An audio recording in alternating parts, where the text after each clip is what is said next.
বন্ধুরা, আজকে আবারও একটা নতুন ভিডিও নিয়ে চলে এসেছি। তো আশা করছি সবাই খুব ভালো রয়েছো, আর আমরাও বেশ ভালো রয়েছি। আর আজকে আগের ভিডিওটাই কন্টিনিউ করছি। তোমাদেরকে বলেইছিলাম যে অনেকখানি কাজ করেছিলাম, যেটা একটা ভিডিওর মধ্যে দেখানো সম্ভব ছিল না। তাই আগের দিন তোমাদের সাথে শেয়ার করেছিলাম স্মল রুম মেকওভারটাই। আর তার সাথে সাথে এই যে বড় ঘরের বিছানাটা ঝেড়ে নিয়েছিলাম, আর রান্নাঘরের টুকটাক বেশ কিছু কাজ ছিল যেগুলো আর কি সেরে নিয়েছিলাম।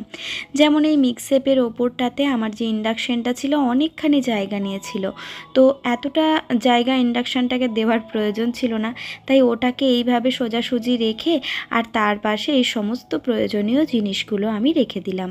কারণ যে র্যাকটার ওপরে আর কি এই সমস্ত জিনিসগুলো ছিল, ওই র্যাকটা আমার অন্য পারপাসে কাজে লাগবে, আর সেটাও তোমাদের সাথে শেয়ার করব। আমি প্রতিটা খুঁটিনাটি জিনিস তোমাদের সাথে শেয়ার করার চেষ্টা করি, যাতে কিনা আমার ভিডিও থেকে একজন হলেও যে কোনো আইডিয়া পেতে পারো। আর এই মিক্সেপটাও এখন একটুখানি মুছে দিচ্ছি। আমি খুব শিগগিরই রান্নাঘর ক্লিনিংয়ের ভিডিও নিয়ে আসবো তোমাদের কাছে। তো ধাপে ধাপে কাজগুলোকে এগোচ্ছি, বুঝতেই পারছো, একা হাতে সমস্ত কিছু। তার মাঝে ছেলের পরীক্ষা চলছে, তো সব দিকটাকে ভাবনা চিন্তা করে আমাকে কাজগুলো করতে হচ্ছে। তবে পুজোর আগে একদম প্রপার একটা সুন্দর সাজাবো ঘরটা, তো সেটাই ঠিক করেছি। দেখা যাক কতদূর কী করতে পারি। আর এই কী জিনিস শেষ হয়েছে কি না সেগুলো একবার চেক করে নিলাম। জাস্ট কয়েকটা জিনিস তো একদম ভর্তি ভর্তি রয়েই যায়, ওগুলো ইউজই হচ্ছে না। তো ভাবছি যে এগুলোকে এখন ইউজ করব বেশ কিছুদিন। আর পুজোতে তো সম্ভবত আমরা এখানে থাকবো না, তাই পুজোর আগে আর গ্রসারি তোলার কোনো মানেই নেই। তো ফিরে এসে আবারও গ্রসারিগুলো রিস্টক করব। তার জন্য আর গ্রসারিগুলো এই মাসে কিন্তু কিনিনি। যা রয়েছে তাই দিয়ে আমাদের মোটামুটি এই মাসটা তো চলেই যাবে। আর যদি টুকটাক কিছু প্রয়োজন হয় তখন সেই ক্ষেত্রে নিয়ে আসা যাবে। বেশ সুন্দর দেখতে লাগছে, মিক্সেপটা একদম ফাঁকা ফাঁকা আর কি। তো চলো এরপরে চলে এসেছি ফ্রিজে। আর ফ্রিজে একটু অগোছালো হয়ে রয়েছে, সাথে কয়েকদিনের পুরনো কয়েকটা জিনিস ছিল। জিনিস বলতে ওই মিষ্টি দিয়েছিল এক দুজন, তো সেগুলো আমরা আর কি খাই না তো এখন মিষ্টি, তার জন্য ফেলে দিলাম, মানে ফেলে দিলাম বলতে দিয়ে দিলাম আর কি। তো সেগুলোই বের করছিলাম। আর টুকটাক দেখছি যে তরকারি রয়ে গেছিলো অনেক দিনের পুরনো। তারপরে এই যে পাউরুটিটা, এটাও দেখছি ডেট পেরিয়ে গেছিলো। তো এই সমস্ত কিছু আর কি ডেটগুলো একটুখানি দেখে নিলাম। আর দেখবে আমাদের এই সস বলো বা বিভিন্ন ধরনের জিনিস যেগুলো ফ্রিজে থাকে, তো এগুলো তো একটা ডেট থাকে, আর সব সময় সেই ডেটগুলোকে আমি একবার করে চেক করে নিই। কারণ কোনটা কতদিন পর্যন্ত ডেট আছে এইটা একটা ভীষণ জরুরি। ডেট পেরোনোর জিনিস কিন্তু আমাদের একদমই খাওয়া উচিত নয়। ডেটটা এক্সপায়ার হয়ে গেলে সেটা কিন্তু যতটাই ভর্তি থাক ফেলে দিতে হবে। ওই যেমন আমার ফ্রেশ ক্রিমটা দেখলাম ডেট এক্সপায়ার হয়ে গেছিলো, তবে মেয়োনিজটার ডেট রয়েছে এখনও 2-3 মাস মতো। কিন্তু আমার না এই ধরনের জিনিসগুলো খুব একটা লাগে না, তার জন্যই আমার বড় বড়গুলো আনাটা বেকার। এবার থেকে না আনলে ছোট নিয়ে আসবো, কারণ ওই খুব কম পরিমাণেই লাগে বলতে পারো। মেয়োনিজ তো আমারও খাওয়া চলে না, আর সৃজনের বাবারও খাওয়া চলে না, তো তার জন্য মেয়োনিজটা আমাদের সেইভাবে আর কি খাওয়াই হয় না, আর শেষই হয় না। সৃজন খায় কতটুকুনি বা খাবে। আর সেরকম বাটার, তো এই ধরনের আর কি, যেমন ওই মিল্ক মেড, তো এইগুলো সমস্ত কিছুই রয়েছে দেখছি ফ্রিজের মধ্যে। আমার অনেক দিন না ফ্রিজটাকে চেক করা হয়নি বা গোছানো হয়নি বলতে পারো, তো তার জন্য সমস্তটাই রয়ে গেছিলো। যাই হোক, একটুখানি বাছাই কোছাই করে তারপর আর কি সমস্ত জিনিসগুলো যেগুলো ফেলার সেগুলো ফেলে দিয়েছি, আর যেগুলো রাখার একদম চোখের সামনে রেখেছি, যেন সমস্ত জিনিসটা আমার চোখে পড়ে, এই আর কি। আর এই যে পালস চকলেটের প্যাকেটটা নিয়ে এসেছিলো একবার, তো একটা দুটো করে ওর মনে পড়লে ও খায়, তো তার জন্য ফ্রিজে রেখে দিয়েছি। যা পিঁপড়ের উপদ্রব, তাতে চকলেট তো বাইরে রাখাই চলবে না। ওর ডান দিকের যে একটা র্যাক ছিল সেটাতে আর কি সমস্ত সৃজনের চকলেট রয়েছে। আর এই যে সয়া সস, এগুলো দেখছি একটা একটা করে এক্সপায়ার হয়ে গেছে, তো ওগুলো ফেলে দিলাম, আর যেগুলো ডেট রয়েছে সেগুলো আর কি রেখে দিলাম।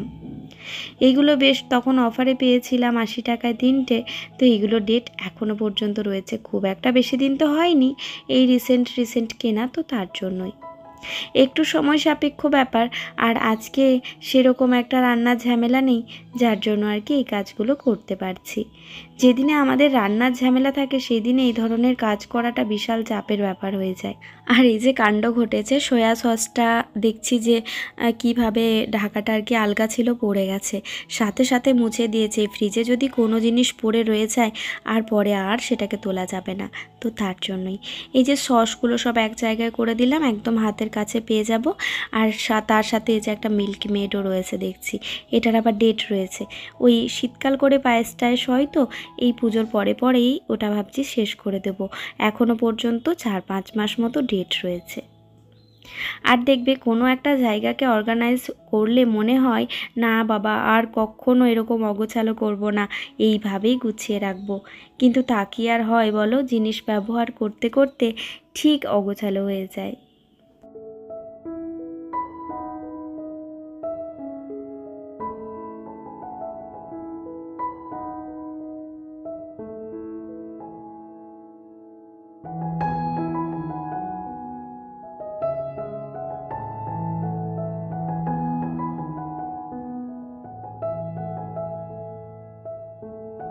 তো এদিকের কাজ কমপ্লিট, এরপরে ঘরটা মুছে নেব, ব্যাস তাহলেই আজকের মতো সমাপ্ত, এই বেলার মতো সমাপ্ত, এই আর কি। তো তারপরে খাওয়া দাওয়া করব, খাওয়া দাওয়া করে একটুখানি নিজেদের মতো সময় আজ কাটাতেই হবে। এই ছুটির দিনগুলোতে সৃজন একটু আশা করে থাকে তো যে বাবা মা ওর সাথে একটু খেলা করবে, তো সেটাই ভেবে রেখেছি। আর তার জন্যই কাজের এত তাড়া। তবে অনেকখানি কাজ গুছিয়েছে, আগের দিনেও তোমাদের সাথে শেয়ার করেছি। আসলে অনেকটা সকালে উঠেছিলাম, তার জন্যই আর কি এত প্রপারলি আর কি কাজগুলো সমস্তটা গোছাতে পেরেছি।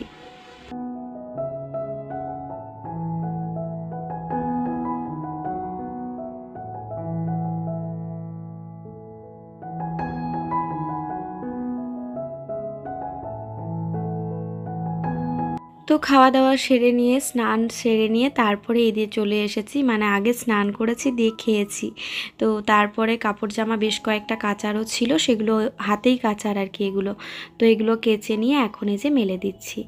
যদিও এখন অনেকটাই বেলা, ওই 2:30 মতো বেজে গেছে, আজকে হয়তো আর শুকাবে না, তবে জলটা তো ঝরে যাবে, রাত্রের দিকে আবার তুলে রেখে দেবো। আবার না হয় কালকে সকালে দেব। এটা নেওয়াতে আমার এই কাজটার অনেকটাই সুবিধে হয়েছে জানো তো, অনেকখানি জিনিস এর মধ্যে মেলাও যায়, আর আমার খুব একটা কষ্ট আমাকে করতেও হয় না। সৃজনের সাদা জামাগুলো এতটা পরিমাণে নোংরা করেছিল, সেগুলোকে সমস্ত হাতে ঘষে ঘষে উঠালাম। অনেকটা সময় লেগে গেছে কাচতেও আজকে।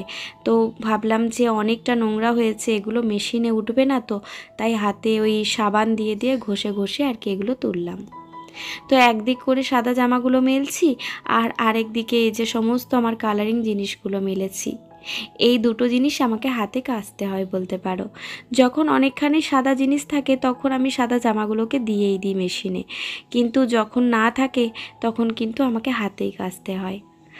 আর তার সাথে এই যে রঙিন জিনিসগুলো, এই দুটোকে আমি মেশিনে দেওয়ার ভুলেও চেষ্টা করি না, নইলেই ঘটবে একদম বিপদ জানো তো। তো এদিকে মোজাগুলো আর স্যান্ডো গেঞ্জিগুলো সৃজনের দিয়ে দিলাম। ব্যাস চলো, এরপরে মেলাঝোলা কমপ্লিট। আর এখন একটুখানি বসতে হবে, বসে বসে নিজেদের মধ্যে একটু গল্প করব, সৃজনের সাথে খেলা করব। একটুখানি না বসলে আর এনার্জি পাওয়া যাবে না, এই আর কি। আর আজকে আবার বিকেল দিকে বেরোনোরও আছে, একটু বাজার দিকে যাব ভেবেছি। তো সমস্ত কাজ না সেরে আমি ঘরের থেকে বেরোবো না, তাই এই যে সন্ধে দিয়ে নিচ্ছি। আর সৃজন আর ওর বাবা অবশ্য গেছে, সৃজনের ক্রিকেট রয়েছে, তো ক্রিকেট খেলতেই গেছে আর কি।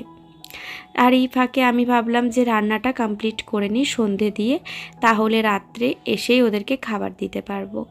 তখন কি হবে যেন, রুটিটা যদি নাও করি, রুটিটা কিনে নিয়ে চলে আসবো, এই আর কি।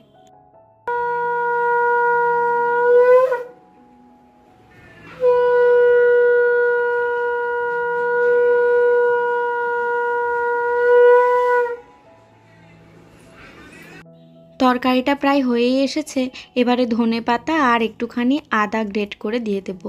এখন না আদাটাকে এই শেষেই দিচ্ছি, তাহলে বেশ টেস্ট হচ্ছে, আদার ফ্লেভারটা রয়েছে তো তার জন্য বেশ ভালো লাগছে খেতে। আর আজকে একটু ছোলা, তারপর পটল, কুমড়ো, বরবটি, ওই টুকটাক কাটাকুটি অনেকখানি সবজি ছিল, তো ওগুলো দিয়ে আর কি একটা ঘ্যাঁট করে দিয়েছি। আর তার সাথে রুটি নিয়ে চলে আসবো, মিষ্টি ওরা খাবে এই আর কি। স্যালাডটা না কয়েকদিন যাবৎ ভুলেই যাচ্ছি কাটতে। যখন আমি দেখেছি ডায়েটশিয়ানের আন্ডারে থাকি তখন আর কি তার ভয়ে সমস্তটাই হয়। আবার যেই ডায়েটের থেকে বেরিয়ে যাই নিজে নিজে করতে গেলেই দেখি যে আমি এটা ভুলে যাচ্ছি সেটা ভুলে যাচ্ছি। আর ডায়েটিশিয়ানের আন্ডারে থাকলে কিন্তু ভোলাটা চট করে হয় না, তো তার জন্য প্রপার ওয়েতে কিন্তু একদম ওয়েট লসটা হয়। যদিও আমার আর ওয়েট লস করার দরকার নেই, সবাই বকছে ভীষণ, মুখটা আসলে আগে আমার অনেকটা শুকিয়ে যায়, তো তার জন্যই আর কি। আর এই যে চিকেন করেছিলাম, তো সেই চিকেনটাই আর কি একটু সস দিয়ে গরম করে নিলাম। ব্যাস, এরপর বাসনগুলো ধুয়ে নিলেই রাত্রের মতো কাজ কমপ্লিট। আর এখনও পর্যন্ত ভিডিওটা তোমাদের কেমন লেগেছে অবশ্যই কমেন্ট করে জানিও। যদি ভালো লেগে থাকে তাহলে ঝটপট একটা লাইক দিয়ে দিও। তোমাদের একটা লাইক, একটা কমেন্ট আমাকে পরবর্তী ভিডিওর জন্য অনেকটা মোটিভেট করে। আর আমাকে বাঁকুড়ার এক দিদি বলেছ যে দিদির নাম্বারটা, মানে বুটিকের নাম্বারটা এখানে দিতে। তো আমি একবার দিদিকে জিজ্ঞাসা করে আর তারপরে কিন্তু এখানে শেয়ার করব, ঠিক আছে? তো একবার পারমিশন না নিয়ে তো আর শেয়ার করা যায় না, আর তার জন্যই আমি শেয়ার করতে পারিনি। যদি দিদি হ্যাঁ বলে তাহলে অবশ্যই কালকের ভিডিওতে পেয়ে যাবে। গ্যাসটাও মুছে নিলাম, যদিও তরকারি করেছিলাম সেরকম একটা কিছুই ছিল না, তবু আর কি মন শান্তি। আর এই যে এখন শেষে আর কি লাইজল দিয়ে রান্নাঘরটা মুছে নিলাম। আর এই যে দেখো না, দুধ পড়ে গেছিলো এই জায়গাটা, এটা আবার আলাদা করে মুছতে হবে। ওই হয় না এক এক সময় তাড়াহুড়োয় কাজ করতে গিয়ে দেখবে হাতের থেকে এটা পড়ছে সেটা পড়ছে, তো সেরকমই একটা ব্যাপার আর কি। এই যে রুটি আনা হয়েছিল আর স্যালাড, তার সাথে তরকারি, আর এই যে চিকেন আর একটা মিষ্টি। এটা আমার নয়, এটা আমার হাজব্যান্ডের থালা। তো চলো রাত্রের কাজটুকুনি কমপ্লিট করে ফেলি। সারাদিনের যতই ক্লান্তি থাকুক না কেন, রাত্রের এই কাজগুলো না করলে যেন মনটা শান্তি আসে না। তো এদিকে চিয়া সিডটা ভিজিয়ে দিচ্ছি, আর তার সাথে এখানে আমন্ডটা। আমাদের জন্য তো 12টা আমন্ড ভিজাই, সৃজনের 2টো আর আমাদের 5টা করে করে। তো একটা অ্যাডাল্ট মানুষের আর কি 5টা থেকে 6টা আমন্ডই এনাফ, এর থেকে বেশি খাবার প্রয়োজন পড়ে না। কারণ কোনো জিনিসটাই অতিরিক্ত আমাদের শরীরে কিন্তু ভালো না। আর সব জিনিস খাওয়ার একটা প্রপার ওয়ে রয়েছে, তো সেই ওয়ে ধরে যদি আমরা খাই আমাদের নিশ্চয়ই উপকারে লাগবে। আর তোমাদের সাথে শেয়ার করে নিই, আমার শাশুড়ি মায়ের জন্য শাড়ি কিনেছি, তো আজকেই যাব আর কি, যদিও এটা নেক্সট ডে, তো দিতে যাব শাশুড়ি মাকে শাড়িগুলো, তাই ভাবলাম তোমাদের সাথে শেয়ার করি। উনি একটু খড়খড়ে ধরনের শাড়ি, মানে একটু কি বলবো, তাঁত টাইপের শাড়ি আর কি পছন্দ করেন না, তো একটু নরম নরম পছন্দ করেন। তার জন্য আর কি নরম একটা ঢাকাই নিয়েছি, আর ঠিক ঢাকাই নয়, এটা জামদানি মনে হয়। আর তার সাথে এই যে 2টো সুতির ছাপা নিয়েছি। উনি সুতির ছাপাটাই বেশি ঘরে পরেন, তো তাই বলেন যে আমাকে সুতির ছাপাটাই দিস। আর তার সাথে ম্যাচিং করে আর কি 3খানা ব্লাউজ আর 2টো সায়া নিয়েছি। তো এই আর কি দিয়ে আসি আজকে, নয়তো আর পরে সময় হয়ে উঠবে না।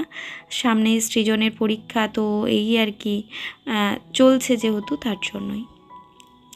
এই যে আমারও 4টে শাড়ির আর কি ফলস নিয়ে এসেছি, এটা দিতে হবে। দেব করেও আর কি আমি ভুলে যাই, জানো, সব সময় ভুলে যাই। আমার মাথাতে না একদম সময়ের কথাটা সময়ে আসে না, এটাই আর কি। আর এত কাজের চাপে না আমাদের দেখবে এদিকটা ভাবতে গিয়ে ওদিকটা ভুলে যায়, এরকমই একটা ব্যাপার হয়ে যায়। তো যাই হোক, এগুলোকে এখনই ব্যাগে কুড়িয়ে নিই, আর একটু পরেই আর কি আমরা বেরোবো, ওখানেই আজকে খাওয়া দাওয়া করব। তবে ওখানের কোনো কিছুই তোমাদের সাথে শেয়ার করতে পারিনি, কারণ সব জায়গাতে ভিডিও করে আমি কমফোর্টেবল ফিল করি না, তাই কমফোর্ট জায়গাতেই ভিডিওটা করার চেষ্টা করি। এই যে শাশুড়ি মায়ের জন্য বেশ কিছু খাবার নিয়ে নিয়েছি, উনি যেগুলো ভালোবাসেন সেই ধরনের আর কি। পাউরুটি, তারপরে বিস্কুট, খেজুর, ফল, এই ধরনের খাবারগুলো বেশ কিছু নিয়েছি। তো উনি খাবার খুবই কম খান, তাও যদি খান আর কি এগুলো, তার জন্যই। তাহলে চলো বন্ধুরা, আজকের মতো ভিডিওটা আমি এখানেই শেষ করছি। তোমাদের কেমন লাগলো ভিডিওটা অবশ্যই কমেন্টে জানিও। যদি ভালো লেগে থাকে একটা লাইক করো, শেয়ার করো, আর আমার চ্যানেলটাকে সাবস্ক্রাইব করো যদি তোমাদের আমাকে ভালো লেগে থাকে। আর আমার শ্বশুরবাড়ি যাওয়ার রাস্তাটা না অসাধারণ, তাই কখনোই মিস করি না। যখনই শ্বশুরবাড়ি যাই তখনই রাস্তাটার একটুখানি ভিডিও ফুটেজ নিয়েই নিই। তাহলে চলো বন্ধুরা, আজকের মতো এখানেই আসি। দেখা হচ্ছে আবারও পরের ভিডিওতে। ততক্ষণে সবাই খুব ভালো থেকো, সুস্থ থেকো, সাবধানে থেকো।